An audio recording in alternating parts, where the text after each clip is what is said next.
Déu us guard. Nadal en temps de crisi. Un any més som ja a les portes de la celebració del Nadal. Per als cristians, aquesta festa és la commemoració del naixement del Fill de Déu en carn humana a Betlem. Sant Pau ho diu a la carta als Gàlates.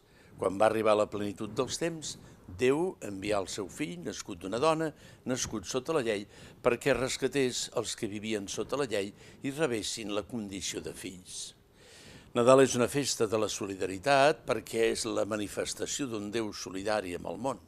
Sant Pau ho expressa amb unes paraules plenes de sentit en la seva carta a Titus. S'ha manifestat Déu, Salvador nostre, amb la seva bondat i el seu amor als homes. Nadal inclou un misteri de fe, perquè també inclou un missatge profundament humà.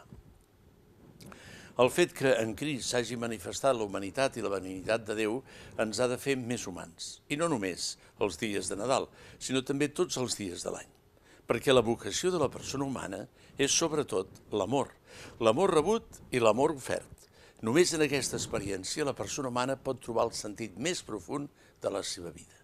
Per això la gràcia de la festa de Nadal hauria de ser el de fer-nos a tots més solidaris amb els que pateixen fam i set, amb els malalts i els pobres, aquí i arreu del món. Es tracta de globalitzar l'amor, com ens va dir el papa Benet XVI en la seva primera encíclica titulada precisament Déu és amor. Un Nadal veritablement cristià és inseparable de la solidaritat amb els que sofreixen, amb els pobres.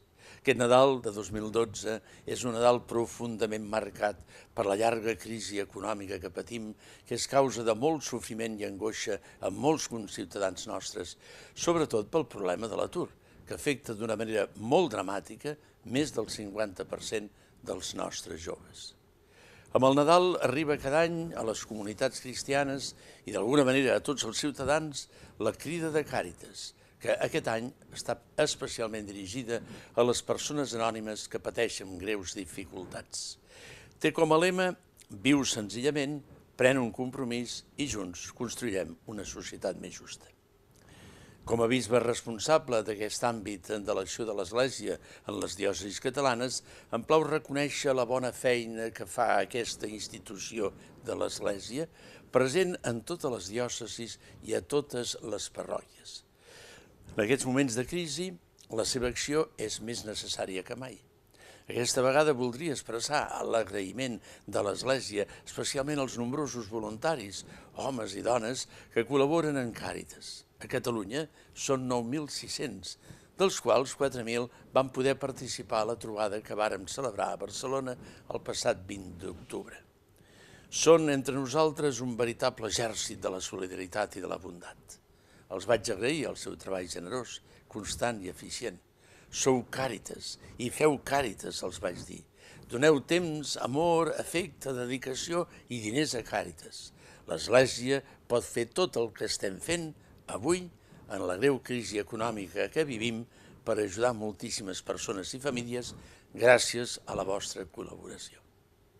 Com els va dir el cardenal Óscar Andrés Rodríguez Maradiaga, president de Càritas Internacional, el resultat de l'acció del voluntariat és una cultura de la gratuïtat i de la solidaritat. És una presència mitigadora que ofereix ajuda amatent a les persones més vulnerables de la societat. El treball de Càritas és una càtedra permanent de teologia pastoral, va subratllar el cardenal. Procurem que aquest Nadal sigui veritablement solidari i generós. Amb aquest sentiment desitjo a tothom un sant i bon Nadal per a tots i especialment pels que tenen més necessitats. Adéu-siau i fins la setmana que ve, si a Déu plau.